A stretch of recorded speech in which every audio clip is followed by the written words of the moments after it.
Tā, lampa no depo ir uzstādīta.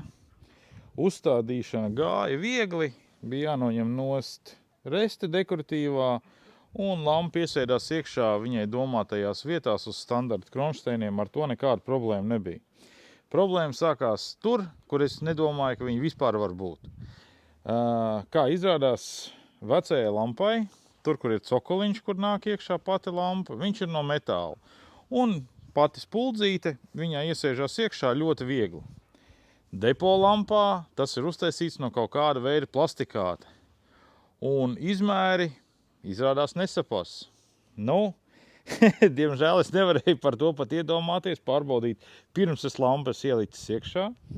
Un tas viss izrādījās jau tad, kad lampa stāvēja. Nost es viņu neņēmu, paņēmu nazi, un ar nazi nedaudz pagrebu tur nostur to plasmasiņu, jā, izgriezu tur ārā.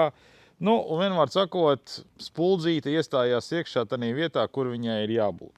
Tagad viss ir, viss strādā, paldies Dievam, viss ir ok. Notikās tāds maziņš nelaimes gadījums, kamēr uzstādīja visu šo, kaut kā izkustinājās automāja un nokrita vecās lampas pati priekšdaļa, stiklotā daļa, un viņa saplīsa. Plājs aizgāja redz, kur, nu, vienmēr sakot, viņa pateica ar Dievs. Nu, metīsim ārā, neko darīt.